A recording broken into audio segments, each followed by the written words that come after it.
Hello friends, welcome back to my channel new crystals. எல்லோரும் எப்படி இருக்கீங்க? இன்றைக்கி நம்ம சேனலில் என்ன vlogன்னு பார்க்குறதுக்கு முன்னாடி இது வரைக்கும் நியூ கிறிஸ்டல் சேனலை சப்ஸ்கிரைப் பண்ணலன்னா மறக்காமல் ப்ளீஸ் நியூ கிறிஸ்டல் சேனலுக்கு சப்ஸ்கிரைப் பண்ணிக்கோங்க. அண்ட் வீடியோ பிடிச்சிருந்தா உங்கள் ஃப்ரெண்ட்ஸுக்கும் ஷேர் பண்ணுங்கள், லைக் பண்ணுங்கள். வாங்க இப்போ வீடியோ பார்க்கலாம்.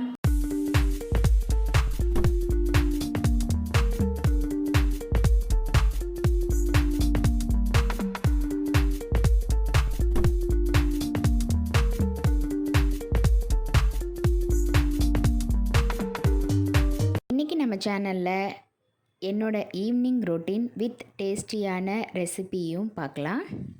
யூஸ்வலாக கார்டனிங் பண்ணுறதும் எனக்கு ரொம்ப பிடிச்ச ஆக்டிவிட்டி. பட் வீட்டில் அந்தளவுக்கு ஸ்பேஸ் இல்லை அப்படிங்கிறதுனால கிடைக்கிற இடத்துலலாம் சின்ன சின்ன செடியை நட்டு வைக்கிறது, கிடைக்கிற விதையெல்லாம் பதிச்சிட்டு அது வளருதான்னு பார்த்துக்கிட்டே இருப்பேன். அப்படி இந்த வீட்டுக்கு வந்த புதுசில் போட்ட விதை செடியாக வளர ஆரம்பிச்சிருச்சு. பார்க்கவே நம்ம குழந்தை வளர்கிறத பார்க்கறது எவ்வளோ சந்தோஷமாக இருக்குமோ அந்த மாதிரி இருக்குது. பெரிய லெவலில் கார்டனிங் பண்ணுறதுக்கு இடம் இல்லைனாலும் இந்த மாதிரி கிடைக்கிற இடத்துல சின்ன சின்ன செடிகளை நட்டு அதை வளர்த்து நம்மளோட ஆசையை தீர்த்துக்கலாம். நெக்ஸ்ட்டு இதை ஒரு சின்ன டிப்ஸாக கூட நீங்கள் எடுத்துக்கலாம். அதாவது வீட்டில் குழந்தைங்க இருந்தாங்கன்னா அவங்கள டிவி பார்க்குறதுக்கோ அல்லது மொபைலில் விளையாட விடுறதுக்கோ விடாமல் நம்மளும் அவங்க கூட சேர்ந்து அவங்களுக்கு பிடிச்ச மாதிரி விளையாடுறது, ட்ராயிங் பண்ணுறது அப்படிமா இருந்தோம் அப்படின்னாலே அவங்க மோஸ்ட்லி வெளியில் போகிறதுக்கும் கேட்க மாட்டாங்க, எந்த ஒரு பழக்கத்துக்கும் அடிக்ட் ஆக மாட்டாங்க. எங்கள் வீட்டில் என் பையனோட சேர்ந்து நான் செஸ் விளாட்றது, இல்லை அவர் என்னோட சேர்ந்து ட்ராயிங் பண்ணுறது, இப்படிமா தான் நாங்கள் டைம் பாஸ் பண்ணுவோம். அடுத்து என்னோட ஈவினிங் ரொட்டீனில் எவ்ரி வீக்கெண்ட்ஸ் வெஜிடபிள்ஸ் வாங்கிட்டு வந்து அதை வாஷ் பண்ணிவிட்டு அதை காய வச்சு திருப்பி அதை ஆர்கனைஸ் பண்ணுறது ஒரு பெரிய வேலையாக இருக்கும்.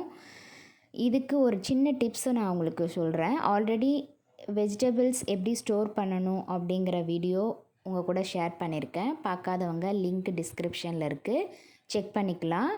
பட் இன்னொரு டிப்ஸ் என்ன அப்படின்னா, வெஜிடபிள்ஸை வாஷ் பண்ணிவிட்டு அதை நல்லா காய வச்சு காட்டன் கிளாத்தில் சுருட்டி நம்ம ஃப்ரிட்ஜில் ஸ்டோர் பண்ணோம் அப்படின்னா 1 வீக் ஆனாலும் இந்த வெஜிடபிள்ஸ் எல்லாமே ஃப்ரெஷ்ஷாக இருக்குது. நீங்களும் இதே மாதிரி ட்ரை பண்ணி பாருங்கள். ஸோ என்னோடய வெஜிடபிள்ஸ் ட்ரேயில் இப்படி தான் நான் வெஜிடபிள்ஸை ஸ்டோர் பண்ணி வச்சுப்பேன்.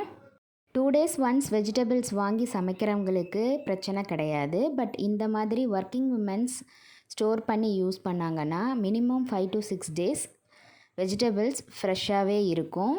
நெக்ஸ்ட்டு நம்ம பார்க்க போகிறது ரொம்ப டேஸ்டியான veg shawarma or nonveg shawarma எப்படி வீட்டில் ரெடி பண்ணலாம் அப்படிங்கிறது தான். இது நம்ம ஈவினிங் ஸ்நாக்ஸாகவும் சாப்பிட்லாம் ஆர் டின்னருக்கும் யூஸ் பண்ணிக்கலாம். இதுக்கு ஒரு பவுலில் 1 கப் அளவுக்கு மைதா, 1 கப் அளவு கோதுமை மாவு எடுத்திருக்கேன். கூடவே தேவையான அளவுக்கு உப்பு, 1/2 டீஸ்பூன் பேக்கிங் சோடா, ரெண்டுத்தையும் சேர்த்து நல்லா மிக்ஸ் பண்ணிவிட்டு கொஞ்சம் கொஞ்சமாக தண்ணி சேர்த்து நல்லா சப்பாத்தி மாவு பதத்துக்கு சாஃப்டாக பிசைஞ்சு 1/2 an hourக்கு மேலே ஊற வச்சுக்கலாம். ஆல்ரெடி நான் எப்படி செய்கிறது அப்படிங்கிற வீடியோ உங்கள் கூட ஷேர் பண்ணியிருக்கேன். பார்க்காதவங்க லிங்க் டிஸ்கிரிப்ஷனில் இருக்குது, செக் பண்ணிக்கலாம். அதே மெத்தடையும் இதுக்கு ஃபாலோ பண்ணிக்கலாம். நெக்ஸ்ட்டு ஸ்டஃபிங் ரெடி பண்ணுறதுக்கு விருப்பப்பட்ட காய்கறிகளை நைஸாக கட் பண்ணி ரெடி பண்ணிக்கலாம். நான் இன்றைக்கி முட்டைக்கோஸ், கேரட், கேப்சிகம் இது எல்லாத்தையும் நைஸாக கட் பண்ணி பவுலில் சேர்த்துருக்கேன். கூடவே 1 கப் அளவுக்கு பெரிய வெங்காயம் நைஸாக கட் பண்ணி சேர்த்து நல்லா மிக்ஸ் பண்ணிக்கலாம். டேஸ்ட்டுக்கு தகுந்த உப்பு, 1 teaspoon chilli flakes, 1 teaspoon oregano powder, 2 teaspoon அளவுக்கு சோயா சாஸ், 2 டீஸ்பூன் வினிகர், 1 கைப்பிடி அளவுக்கு முளைக்கட்டிய பச்சைப்பயிறு. இது ஆப்ஷனல் தான், நீங்கள் தேவைப்பட்டால் சேர்த்துக்கலாம். 1 டீஸ்பூன் சாட் மசாலா. எல்லாத்தையும் சேர்த்து நல்லா மிக்ஸ் பண்ணிக்கணும். காய்கறிகள்லாம் சேர்ந்து நல்லா மிக்ஸ் ஆனதும் கொஞ்சமாக தண்ணி விட ஆரம்பிக்கும். இந்த ஸ்டேஜை பார்த்துக்கிட்டு தேவையான அளவுக்கு மயோனீஸ் ஆட் பண்ணி நல்லா மிக்ஸ் பண்ணி ஸ்டஃபிங் ரெடி பண்ணிக்கலாம். இதே மாதிரி நான்வெஜ் ஸ்டஃபிங்க்கு போன்லெஸ் சிக்கன் பீசஸில் கொஞ்சமாக கரம் மசாலா, தேவையான அளவுக்கு உப்பு சேர்த்து பேனில் ஒரு 5 மினிட்ஸ் ஃப்ரை பண்ணி எடுத்து அந்த பீசஸை இந்த வெஜிடபிள்ஸோடு சேர்த்து மிக்ஸ் பண்ணி நான்வெஜ் ஸ்டஃபிங்கும் ரெடி பண்ணிக்கலாம். அடுத்து ஷவர்மா ரோல் ரெடி பண்ணுறதுக்கு நம்ம ஆல்ரெடி பிசைஞ்ச மாவுலேருந்து கொஞ்சமாக மாவு உருண்டையாக எடுத்து சப்பாத்தி மாதிரி திரட்டி 2 பக்கமும் நல்லா வேக விட்டு எடுத்துக்கலாம். இப்போ ஷவர்மா ரோல் ரெடியாக இருக்குது, அதோட ஸ்டஃபிங்கும் ரெடியாக இருக்குது. பட்டர் ஷீட் மேலே நம்ம ரெடி பண்ண ஷவர்மா ரோலை ப்ளேஸ் பண்ணி உள்ளார ஸ்டஃபிங்காக நம்ம ரெடி பண்ண வெஜிடபிள்ஸையும் ப்ளேஸ் பண்ணி அப்படியே ரோல் பண்ண வேண்டியது தான். ரெஸ்டாரண்ட்ஸ்லாம் சாப்பிட்ற வெஜ் அண்ட் நான்வெஜ் ஷவர்மா வீட்லேயே ரொம்ப ஈஸியாக ரொம்ப டேஸ்டியாக ரெடி பண்ணியாச்சு. நீங்களும் இதே மாதிரி ட்ரை பண்ணி பாருங்கள், கண்டிப்பாக உங்கள் குழந்தைங்களுக்கு ரொம்ப பிடிக்கும். அப்படியே எப்படி இருந்தது அப்படிங்கிறதையும் கமெண்ட்ஸில் போஸ்ட் பண்ணுறதுக்கு மறந்துடாதீங்க.